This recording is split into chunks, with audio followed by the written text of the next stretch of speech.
একদিন এক শিয়াল খাবারের জন্য তাদের জঙ্গল ছেড়ে অন্য জঙ্গলে চলে যায়। আর নতুন জঙ্গলে গিয়ে শিয়াল তো খুবই খুশি হয়ে যায়। আর সেই আনন্দে শিয়াল বলতে থাকে, আরে বাহ, আমার তো ভাবনা অনেক সুন্দর। এখানে এসে তো আমি কোনো ভুল করিনি। এখানে তো দেখছি প্রত্যেকটা গাছে পাখিদের বাসা। যাই হোক, এবার আমার খেতে সুবিধা হবে। শিয়াল এমন কথা বলতে না বলতে একটা পাখিকে দেখতে পেয়ে যায়। আরে আরে, এ তো দেখছি মেঘনা চাইতে বৃষ্টি। এরপর শিয়াল সেই পাখিটির সামনে গিয়ে সেই পাখিটিকে ধরে খেয়ে ফেলে। শিয়াল তো বেশ মজা পেয়ে যায়। এদিকে একটা কাক এই দৃশ্যটি দূর থেকে দেখে নেয়।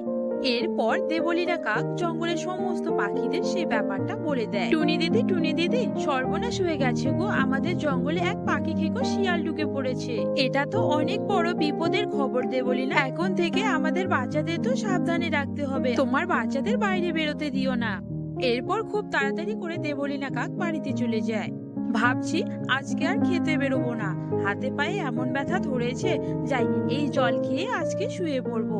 এমন কথা বলতে শিয়াল এক কবুতরকে ফল খেতে দেখতে পেয়ে যায়। এই দেখো কাণ্ড, ভাবছি আজকে খাবো না, কিন্তু পাখিগুলো ঠিক সামনে এসে হাজির হয়ে যায়। যাই তাহলে খেয়েই আসি। যেই না শিয়াল সেই কবুতরের সামনে যায়, অনেক তো ফল খেলে কবুতর, এবার আমার পেটে আসো তো, তোমাকে খেয়ে আমার পেটের ক্ষুধা মিটাবো। আমাকে খেও না শিয়াল মামা, আমি তোমার সব কথা শুনবো। তুমি যা বলবে আমি তাই করব। তুমি চাইলে আমি প্রত্যেকদিন তোমার জন্য খাবার নিয়ে আসবো। তবুও দয়া করুন শিয়াল মামা, আমাকে খেও না। কি বললি তুই আমাকে খাবার এনে দিবি? তাহলে আর তোকে খাবো না আমি। তাহলে ওই কথাই রইলো, তুই প্রত্যেকদিন আমার জন্য একটা করে পাখি নিয়ে আস। তারপর শিয়াল সেখান থেকে চলে যায়। সারাদিন খুঁজে কবুতর দুটো পাখির ছানা পেয়ে যায়। এরপর কবুতর সেই পাখি দুটোর খবর সে শিয়াল মামাকে দিতে চলে যায়। অন্যদিকে শিয়াল অনেক বেলা পর্যন্ত আরামে ঘুমিয়েছিল। এরপর সেই কবুতর সে শিয়াল মামার কাছে আসতে থাকে আর তাকে ডাকতে থাকে, শিয়াল মামা ওঠো, তোমার জন্য খাবার খুঁজে পেয়েছি। এরপর শিয়াল উঠে সেই কবুতরের সঙ্গে পাখির বাচ্চা খেতে চলে যায়। সেখানে গিয়ে শিয়াল বসে পড়ে এবং কবুতর সেই বাচ্চা দুটোকে তার সামনে এনে দেয়। আরে বাহ কবুতর, বাচ্চা দুটো তো অনেক সুন্দর, খেতে তো খুবই মজা হবে। এরপর শিয়াল মনের আনন্দে সেই বাচ্চা দুটোকে এক এক করে দুটোই খেয়ে ফেলে। আর কবুতরকে বলতে থাকে, বুঝলে কবুতর, এভাবেই প্রত্যেকদিন আমার জন্য খাবার নিয়ে আসবি। টুনি ও তার মেয়ে তাদের কোনো ঘর না থাকায় জমিদার কবুতরের ঘরে ভাড়া থাকতো, কিন্তু বেশ কিছুদিন ধরে টুনি সেই ঘরের ভাড়া দিতে পারছে না। একদিন জমিদার কবুতর সেই ঘরের ভাড়া নিতে তাদের বাড়িতে চলে যায়। টুনি, এই টুনি, বাড়িতে আছিস নাকি? থাকলে তাড়াতাড়ি বেরিয়ে আয়। কবুতর অনেক উঁচু গলায় তাদের ডাকতে থাকে। টুনি বেরিয়ে এসে তাকে বলতে থাকে, জমিদার বাবু, আজকেও না আমি তোমাদের টাকাটা জোগাড় করতে পারিনি। দয়া করুন জমিদার বাবু, মেয়েটাকে নিয়ে কোথায় যাও? এটা কোনো ধর্মশালা নয় টুনি, আমি এতদিন সময় নিতে পারবো না। আমি কোনো কথা শুনতে চাই না, এক্ষুনি ঘর খালি করে দাও। একটু দয়া করুন জমিদার বাবু, মেয়েটাকে নিয়ে আমি যে খুবই অসহায়। দয়া করে আমাকে আর মাত্র কিছুটা দিন সময় দিন, তাহলে আমাকে সব বের করতে হচ্ছে বলো। কবুতর তাদের কোনো কথা না শুনে ঘরের সমস্ত জিনিসপত্র বাইরে ফেলে দেয় এবং সেই ঘরে তালা লাগিয়ে সেখান থেকে কোনো কিছু না বলে চলে যায়। তুমি কষ্ট পেও না মা, তুমি তো বলেছিলে দুঃখের সময় কষ্ট না পেয়ে ভাবতে হবে কি করে সেই দুঃখ থেকে মুক্তি পাওয়া যায়। রিপন, এই বুঝি তোমার আসার সময় হলো? সে কখন বেরিয়েছো? আর এদিকে যে আমি একটা কাজের লোকের কথা বলছি সেদিকে তোমার কোনো খেয়াল নেই। আমি আর এত কাজ একা একা করে উঠতে পারছি। কাজের লোকের কথা বলতেই টুনির কথা কবুতরের মনে পড়ে যায়। তুমি একটু অপেক্ষা করো দেবলীনা, আমি এক্ষুনি নিয়ে আসছি। জমিদার কবুতর সে টুনির কাছে আবার যেতে লাগলো, কারণ সে জানতো টুনি এ কাজ করবেই করবে। আবার কবুতরকে আসতে দেখে টুনি তো অবাক হয়ে যায়। আমি জানতাম জমিদার বাবু তুমি এতটা নিষ্ঠুর নও, তুমি এভাবে আমাদের রাখতেই পারো না। আরে হ্যাঁ, তাই তো এলাম তোর কাছে। আমাদের বাড়ি চল, ঘরে সমস্ত কাজকর্ম করবি আর সেখানেই থাকতে পারবি। করবো জমিদার বাবু, আমি সব কাজ করে দিব, শুধু আমার মেয়েটা যাতে একটু থাকতে পারে তাহলেই চলবে। কবুতরের এক কথায় রাজি হয়ে যায় টুনি এবং তার মেয়েকে নিয়ে জমিদার কবুতরের বাড়িতে কাজ করতে চলে যায়। এতদিনই একটা ভালো কাজ করলে তুমি, যাক এবার থেকে একটু আরামে থাকতে পারবো। চলো চলো টুনি, ঘরের কোথায় কি আছে সবটা দেখিয়ে দিই তোমাকে, তারপর তুমি সব কাজ করে দিবে। হ্যাঁ মালকিন, তুমি সেটাই করো, আমাকে সবটা দেখিয়ে দাও। দেবলীনা টুনিকে সবটা বুঝিয়ে দেয়। এরপর টুনি ঘরের সমস্ত কাজ সকাল থেকে রাত পর্যন্ত করতে থাকে। সমস্ত কাজ ছেড়ে তারপর রাতে ঘুমোতে যেত। মা, আমার না খুব শীত করে, তুমি দেবলীনা আন্টির কাছ থেকে কিছু টাকা নিয়ে আমার জন্য একটা শীতের কাপড় আনো মা। আচ্ছা ঠিক আছে টুকি, আমি কালই তোর জন্য শীতের কাপড় নিয়ে আসবো। পরের দিন সকালে সব কাজ সেরে টুনি, মালকিন আমাকে কিছু টাকা দিবেন, আমার মেয়েটার জন্য না একটা শীতের কাপড় আনবো। বেশি টাকা লাগবে না, শুধু একটা কাপড় কেনার টাকা হলেই হবে।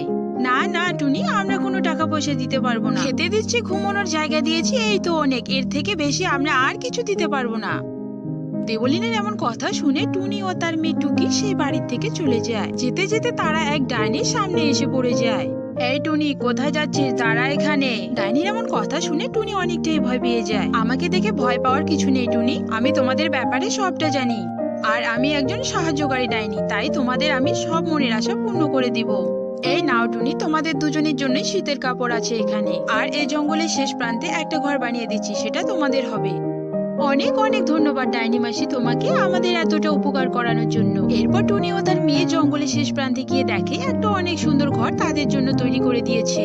ওই দেখো মা, কত সুন্দর ঘর। হ্যাঁ রে মা, সত্যি তাই। নতুন ঘর পেয়ে টুনি ও তার মেয়ে টুকি অনেকটাই খুশি হয়ে যায়। জঙ্গলে সবচেয়ে বড় চালাক ও অলস ছিল এই দুটি পাখি। তারা শুধু এইটুকুই ভাবতো যে কি করে পেট চালানো যায়, কিছু কাজ না করে। অন্যের রান্না করা খাবার পর্যন্ত তারা চুরি করে খেত। একদিন টুনির মেয়ে তাদের এই চালাকি ফাঁদে পড়ে যায়। বাড়ির বাইরে টুকি তার মায়ের অপেক্ষা করছিল। প্রিয়, ওই দেখো টুনির মেয়ে দাঁড়িয়েছে, নিশ্চয়ই ওর মা বাড়িতে নেই। চলো আজকে ওকে বোকা বানিয়ে ওদের ঘরের সমস্ত খাবার খেয়ে নিব। এমন কথা বলে তারা টুকির কাছে চলে যায়। টুকি, তোমার মা কি বাড়িতে আছে? যদি থাকে তাহলে তোমার মাকে একটু দেখে দাও না। মা তো বাড়িতে নেই, মা জল আনতে গেছে নদীর ধারে। তোমরা দাঁড়াও, আমি এক্ষুনি মাকে ডেকে নিয়ে আসি। ঠিক আছে টুকি, তুমি তাই করো, আমরা এখানেই দাঁড়িয়ে আছি। এরপর টুকি তার মাকে কথাটা জানাতে তার মায়ের কাছে চলে যায়। আর এদিকে এটাই তারা সুযোগ পেয়ে যায়। রিপন, চলো তাড়াতাড়ি, ঘরে কি আছে সব খেয়ে নিব। হ্যাঁ দেবলিনা, তাই চলো।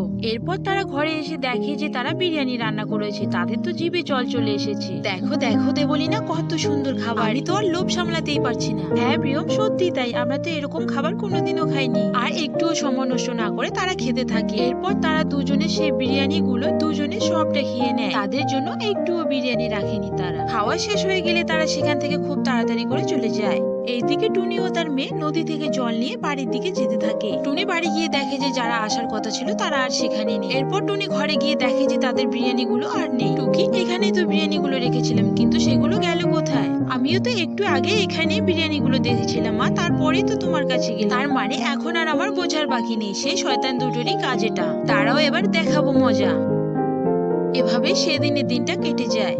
পরের দিন সকালে দেবলিনা কাক ও প্রিয়ম কবুতর দুজনে গল্প করছিল। কালকের খাবারটা যা ছিল না, সত্যি অসাধারণ। হ্যাঁ হ্যাঁ, সত্যি তাই, বলতে হবে টুনির হাতে জাদু আছে। তাদের এমন কথা চলতে চলতে টুনি সেখানে চলে আসে। টুনি তাদের দেখতে পেয়ে সেখানে দাঁড়িয়ে যায়। আরে দেবলিনা, প্রিয়ম, তোমরা এখানে কি করছো? এভাবে দেখা হবে ভাবতে পারিনি। এই একটু গল্প করছিলাম আর কি। কিন্তু টুনি, তুমি কোথায় যাচ্ছ? আর তোমার মেয়ে বা কোথায়? টুনি মনে মনে ভাবে তারাও তোমাদের মজা দেখাবো। আর বলো না দেবলিনা, আমি বিরিয়ানি রান্না করেছি, কিন্তু দেখি মশলাটাই নেই, তাই বাজারে যাচ্ছি। আর টুকি তার দিদার কাছে গেছে।